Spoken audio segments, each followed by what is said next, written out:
Thank you for tuning in to another episode of Outside the Box. I'm your host, Onney, the CEO, and tonight I have another fire segment for you. I have a super producer in the building, so I need you guys to buckle up your seatbelts because you're now plugged in, tuned in, tapped in to Outside the Box.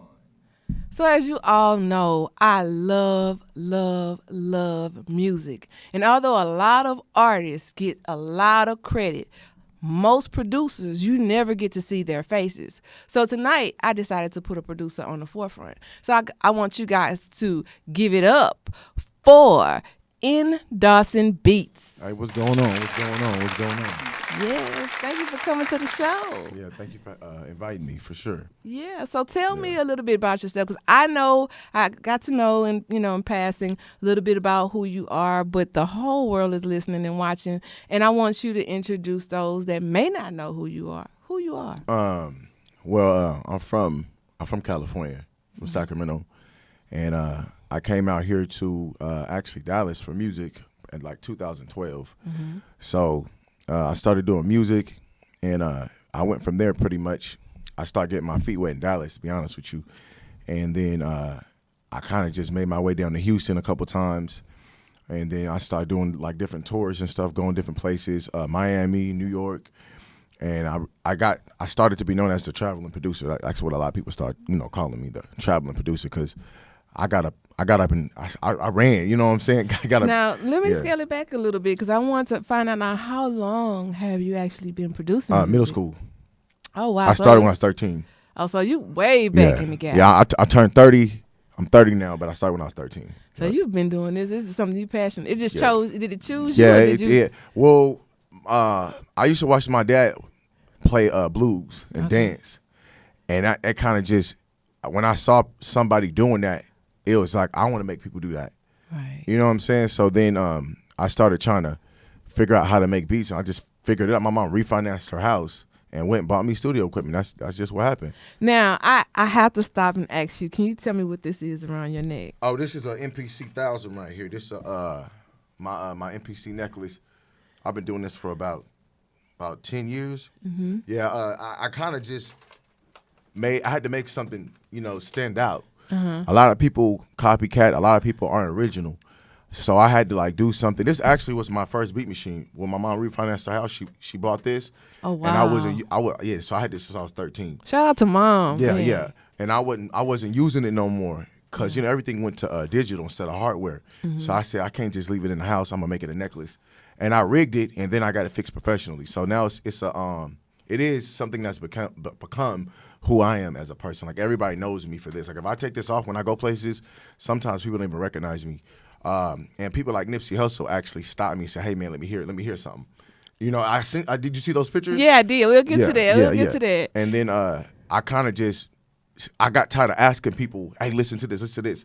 So I'll just walk in the room. I won't say nothing to nobody. And I'll just wear my beat machine. I might see them again. I won't say nothing. But they'll definitely they'll remember that beat machine if they don't remember anything else. It gets them talking to me. Instead of me saying, "Hey, I'm a producer," I don't do that to nobody no more. If they don't talk, I won't talk. Eventually, they come over and they say, "Hey, what you doing? Let me hear something." It might be the third, fourth time I see them, but eventually it happens. Versus if I didn't have it on, they would never even really talk, Right. Yeah. I love Conversation that. starter. I love that. Yeah. So before you decided, like you say, you started in middle school. Right. When did you start producing music for other artists? It's kind of funny. So for a while, a lot of times I would send people beats and they wouldn't even open the files. Mm-hmm. So it took me, I can't remember what happened. Oh no, I what I did was, I found an artist that was really just hungry like I was, and I start making music with him. So all the other people that would never open my files, when I would email them, I would talk to them. Hey, you open the files? Oh, I didn't even open that. They didn't even know how dope I was until I actually got an artist. That was around 2013, 14. And then that was which is Cole, you know, my first artist. And then people pretty much start hearing me from that. And then people start asking for my beats after that. So I want to say 2013. Speaking of Cole, we have a video that's Cole featuring Gunplay, Windows Too Dark. Yeah. Let's check it out. Yeah. My windows too dark, little nigga. My windows too dark. My windows too dark, little nigga. My windows too dark. My windows too dark, little nigga. My windows too dark. Now I don't see you niggas. Now you can't see me, nigga. My windows too dark, little nigga. My windows too dark. My windows too dark, little nigga. My windows too dark. My windows too dark, little nigga. Now I don't see you niggas. Now you can't see me, nigga. My windows too dark, little nigga. I'm in the two-seater, speeding with the top up, feeling like spaceship. 10 too dark, now I don't see shit. I don't see you, fuck nigga. Can't see you, bitch nigga. Can't see you, snitch nigga. Don't see you, hate nigga. But I know you niggas see me in that form. With your bitch in the back, just see. With her head in my lap, just serving. Head so good, I'm swerving, just working. Ride 5% on purpose. Top of the line, shit on purchase. Cream in the crowd, what we purchase. Smoking till the shit hurt us. Hustle till my eye bleed. No sleep. Got your bitch on the creep. Nigga don't play me for cheap. Ain't none of my shit for cheap. Ain't none of my shit LB. I ain't never been LB. Roll my windows up and grind till a little day free. My windows too dark, little nigga. My windows too dark. My windows too dark, little nigga. My windows too dark. My windows too dark, little nigga. My windows too dark. Now I don't see you niggas. Now you can't see me, nigga. My windows too dark, little nigga. My windows too dark.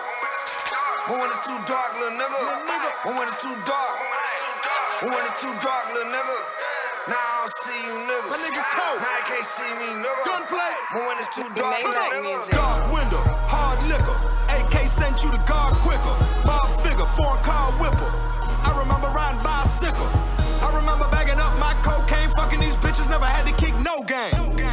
Now I'm coming down, black big body Benz taking up 4 lanes. And you niggas can't do nothing about that neither. And I got a big burner if you niggas start beefing. Just the other day, recent, hit a nigga up some decent. He was talking to the folk, my dog peeped him, walking in the precinct. Stick to the fork, good cocaine get cooked out here. 28 jump back, 36 fuck a show, nigga dope get booked out here. 244 for you hoe ass niggas. I'm a wood grain, candy frame, 4 folks ass nigga. My windows too dark, little nigga. My windows too dark. My windows too dark, little nigga. My windows too dark. My windows too dark, little nigga. My windows too dark. Now I don't see you niggas. Now you can't see me, nigga. My windows too dark, little nigga. My windows too dark. My windows too dark, little nigga. My windows too dark. My windows too dark, little nigga. Now I don't see you niggas. Now you can't see me, nigga. My windows too dark, little nigga.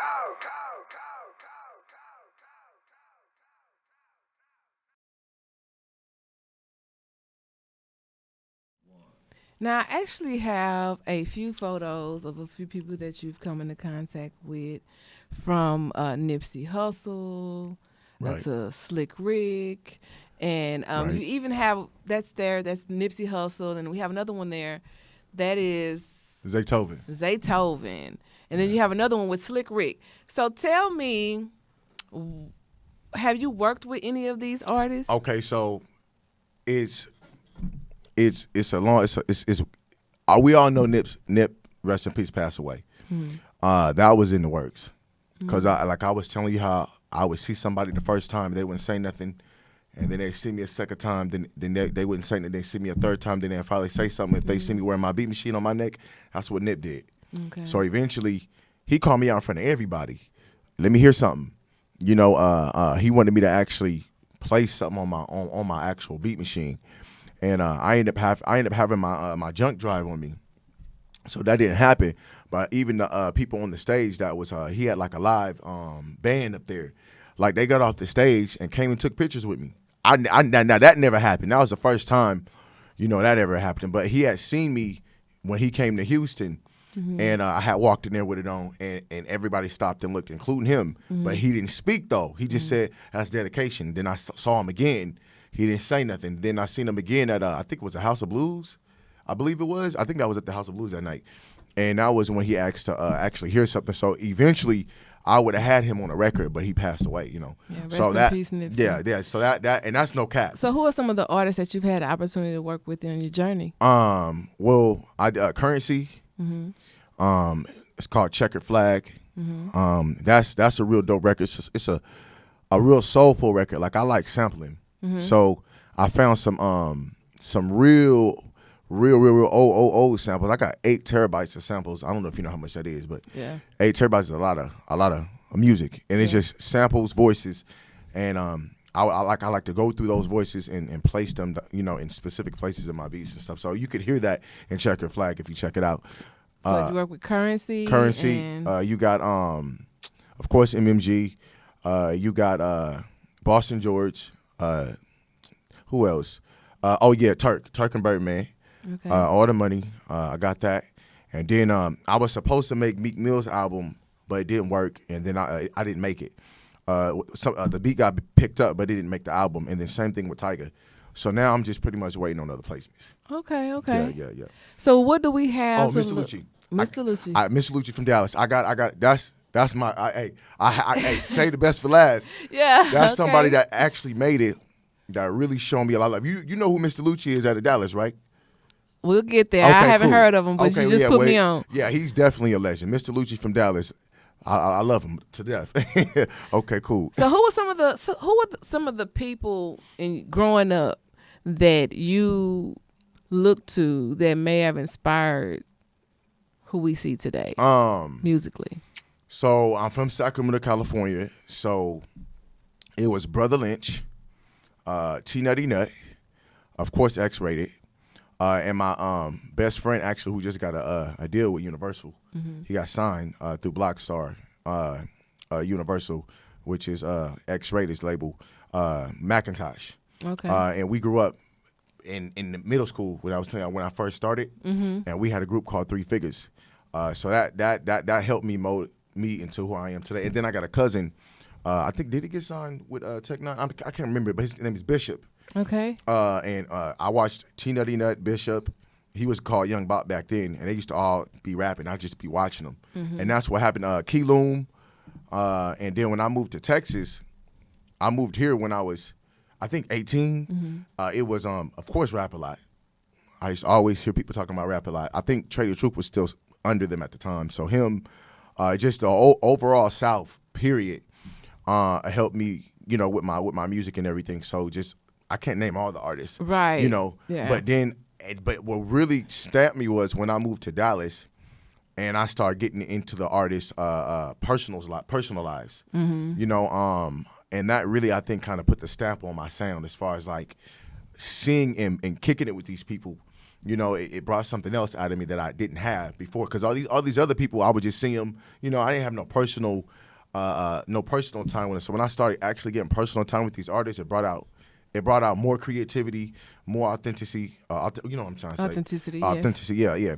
And it kind of molded me to who I am today. That's why I can walk around. Personal like this. is good, but let's get to the business. Okay. Cool. So, in your run of the mill of music, you have made a lot of strides, but you've also learned a lot of lessons along the way. Right. And I listened to a previous interview that you did, and I heard you talk about the business end and how important it is to have your paperwork in order. Very important. So I want to give you an opportunity to kind of elaborate a little bit on this platform, how important, because I know there's other artists and producers that are listening, and a lot of times we just want to get our music heard. We don't pay attention to the fine print. There's so many artists who drop their music on SoundCloud, and I hear someone else with a similar track or a similar verse. Right. So the paperwork is very important. So can you shed a little light on that for us? Okay, so to make things all in a nutshell, if you aren't a published artist, that's the first mistake. You got to have your BMI. You got to have your Ascap. You know, and then there's another part of it too that a lot of people don't understand, which is the mechanical royalties. You got to have some type of platform where you're also collecting your mechanical royalties. I think it's called Harry Fox. Okay. Y'all remember that Harry Fox? You want to sign up with Harry Fox, and then you want to get with BMI or ASCAP, and then split sheets is the number one thing you got to learn how to fill out, because a lot of times people go in the studio and they do music and they leave out the studio without doing their split sheets. You don't do that. Right. You do, yeah. You have your split sheets in your backpack with you. Get online, download a template of split sheets, and have that with you. When you in the studio, hey, as soon as you get done with those tracks in that studio, you have y'all do y'all split sheets as soon as y'all done. Because once you leave, a lot of times it's hard to get back in contact with that person. What is a split sheet for those that are listening that may not be familiar with that terminology? A split sheet is basically the breakdown on that track between you as the producer and the artist. Well, for me as a producer and the artist. Right. And a lot of times, if you do not fill that out, they can just put another. They can say another. Because somebody's going to do it. Either the label's going to do it. Somebody's going to have that sheet. So either you're going to do it, or somebody else is going to get that money. Somebody's going to be getting paid from that. So it really helps to stop the other person on the other end from fucking you out of your money. You got to have those splits. Okay. Yeah. Okay. So what is a tough lesson that you learned? Okay, I can't say no names, because it you know, I don't want to. You feel me? I can't say no names because I didn't been through a lot. But I was in Miami, and I kind of did some. It was a big step for me in my career, and I walked out of there not signing no split sheets, and it kind of, like what I'm saying now, it got kind of messy. It got fixed later on because I started calling my pulling my plugs, and you know, eventually it got fixed. But so my lesson was to, even no matter how big the opportunity is, always have your understanding. If it's not done right, say no. So my biggest lesson was being close to blowing up, and the person not wanting to sign the split sheets, and I just be like, okay, fuck it, you know what I'm saying? We'll figure that out later. And the only reason why I did it was because I was so close to blowing up. And like I said, I can't go into any details, but I should have known what my leverage was. I had something that they needed. I had something that was different. I got my own sound. So when I played my music, it was like I should have been paying attention to how they were looking. So I actually had leverage. But because I felt like I was in the studio with somebody big, somebody more established than me, I kind of was like, you know what, we'll just see how it works. And you don't do that. No. If it's not right, don't do it. No matter. I don't care if it's Drake. I don't care if it's Beyonce. If you got to know when to say no. Correct. Period. Now I know you are well traveled. Right. So when you go abroad, how do you build your network? Is it word of mouth? Do you promote? Like how do people? You really want to know? Yes, I really want to know. I get on people's nerves. Okay. Ask Bebe. Bebe, everybody know who Bebe is. Bebe, DJ Bebe. Hey, Bebe, that's my song. Okay, Turn yeah. You know, Bebe. Yeah. If Bebe was here, I'll call this phone 100 times. Hey, man, I got these beats. I had one artist tell me, man, if I don't rap to this beat, you gonna pull a strap on me. You know what I'm saying? So but I'm persistent. It's just me being persistent with people. It might take me 6 years. It took me 7 years to get a song with Boston George. I don't think you understand. 7 years. That's a long time. It was he was doing something with Yo Gotti in Dallas at Guns N' Roses, and that's when I first met him. And I've been on him ever since then. And I finally got a song with him about 8 months ago, which y'all seen on the screen. That took me 7 years to get. So it's really just not giving up. It's I don't care how long it take me. I heard Rick Ross say one time he didn't care if something took him 10 years. He just didn't want to waste time. Yeah. You know, if it take me 10 years to do it, as long as I get it done, I just don't want to waste time. If you accomplish the goal, it's not time wasted. Yeah, and I didn't know what I was doing at the time, but I had that concept in my 20s. So that's why it eventually it happens, you know, but some people don't want to wait 6-7 years for something. Well, Because once it happened, it was quick. yeah. But all that time was wait. But I wanted what I wanted, you know. Even a child take 9 months to be born. Yeah. And if So you want to be technical, it'll take 10 because 40 weeks is 10 months. yeah. But Okay. I'm just saying. So Okay. Cool. you Yeah, don't make love tonight Yeah, and have a child tomorrow. You Right. got to birth that baby. You got to Right. nurture Right, it, and exactly. sometimes it takes longer Yeah. to, you know. Change the diaper, put the pamper on. Yeah, you gotta do all kind of feed. stuff. You gotta do all feed that it. to let it grow up. Yeah. So you have definitely birthed a beautiful child because Right. you are living in your passion. Right. You're producing. You're Right. seeing your work manifest. Right. So what do we have to look forward to from N.Dawson? I got a project I'm working on with one of my buddies out of New York. He goes by the name of Jay Hatchett. Okay.